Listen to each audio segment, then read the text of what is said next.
Hello and welcome JBA fans, I'm your host L5 and today we are bringing you week 1 of the JBA Season 3 and I'm just going to do a little team builder and the game. Alright, so we have Mega Pidgeot with the moveset Hurricane, U-Turn, Heat Wave, and Tailwind. Tailwind is just kind of a filler thing because I didn't really need anything else, and it can also help my Heracross sweep late game potentially.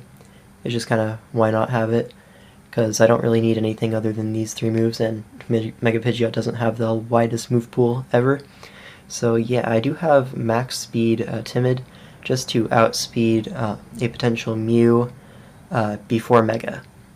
This is not Gen 7, you don't get the speed right away, so I just figured it was worth outspeeding if I had to, and the EVs in bulk wouldn't really do anything. And anyways, pretty standard set here. Next up we have another standard set, Choice Scarf Excadrill.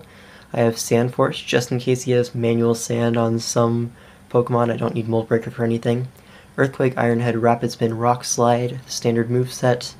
I'm not sure why these EVs are like this. I'm supposed to have max attack, but I guess I messed up there. That's probably unfortunate. Anyways, Heracross here with the Salac Berry. Sub-Salac destroys his team. Close combat knockoff Stone Edge. I have the Jolly Nature to outspeed something, I believe, at +1. No, I outspeed Scarf Togekiss, trying to revenge me with my Salac Berry or something like that. And then I have Miltank, the mascot, Rocky Helmet defensive set, get up my rocks and get walled by Cofagrigus, you know, the standard. And I have Heal Bell here to synergize with my defensive Azumarill with Rest. Then standard coverage right here. Kiwi Berry because I expect his Weavile to be carrying the Poison Jab, and this is going to be my Weavile and Keldeo switch in. Kind of pressuring it a lot, but it's a bulky Azu, it can take a lot of hits. Yeah. Then I have Scarf Chandelure, which puts in the work outside of Pyroar, basically. And yeah, let's get right into the team. Very quick team builder here. And so here's the team that he decided to bring: Cofagrigus, Weavile, Keldeo, Mew, Pyroar, and the Gigalith. So gonna be pretty intense. I'm just gonna lead off with my Miltank, try to get up my rocks, but he leads off with his Keldeo, and I'm like, nah dude, I have an Azu to switch in, and that does very little damage. And he reveals he's Life Orb, which means my Excadrill does outspeed. Don't have to worry about a potential Scarf. And as I knock off on the predicted Cofagrigus, and here I make a bit of a misplay. I stay in because I forgot that I have Mummy. I was trying to chip away at the Cofagrigus. Yeah, my bad. I switch out into my Pidgeot, and I will be able to outspeed and 2-hit KO this Mew with the Hurricane. As he goes for the Psychic, does about half. And he is going to switch out here, I know this, so I'm going to go for the U-turn to capitalize upon that. And here I should have gotten up my rocks, not going to lie.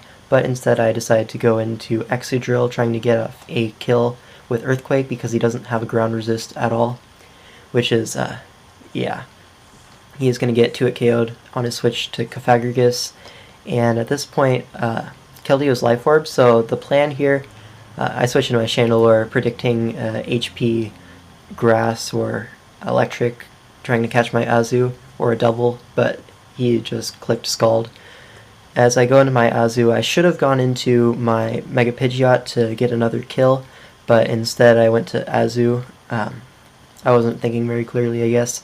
But I do get the rest off, which means I can switch into Keldeo a bunch more times. I don't have Sleep Talk, but all I need is Life Orb hits, and I will be able to do that. I switch into my Miltank, trying to get up my rocks, but he does go for the Explosion, and I'm like, well, that sucks.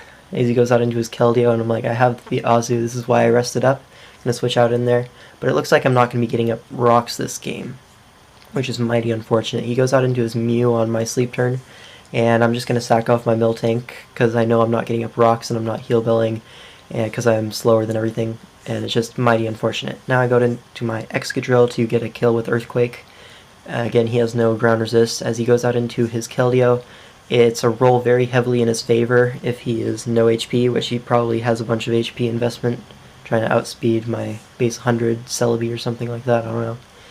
Anyways, I burn off my second turn of sleep and I get off a little bit of chip damage with Aqua Jet, not going to matter at all, but hey, may as well. Am I right? as he goes for the skull to knock me out, and now he is definitely in range of Earthquake, and I can just claim a kill. Again, I should have gone into my Pidgeot so I wouldn't have to lock myself into Earthquake, and then Weavile would be able to live. But, I mean, gotta give Excadrill that MVP, you know.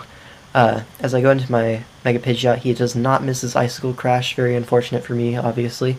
As I go into my Heracross, and he reveals the Aerial Ace, and I'm like, welp, GG. And so Heracross would have potentially lived the Icicle Crash, and I did expect him to have Poison Jab or Low Kick. I didn't expect him to have Aerial Ace at all, but I would have got the Salac Berry outsped. Well, not outsped, I would have killed with the close combat barring a flinch, and then I would either die to poison and leave Scarf Drill versus Pyroar, which is a very clear W for me, or I would live the poison and have a +1 Heracross with Moxie, so +1 attack as well versus the Pyroar, and that is also a W, but his Aerial Ace does clutch him the game here, and here my win con is basically to crit Earthquake. I could have gone for Rock Slide crits, but I felt the chance of missing was like not worth it. Also, he could have choked and go for the Low Kick there. I would have lived and kept my Scarf, and I would have killed the next turn, assuming he doesn't have Ice Shard. Yeah, I'm kind of grasping at straws here, but he does go for the correct play, knocks me off, so I can't outspeed, and does kill me the next turn. And that is going to be the 2-0 victory for my boy Dougie McBuckets 3. And that's going to be week 1 of the JBA Season 3, and I'll see you guys in the next one.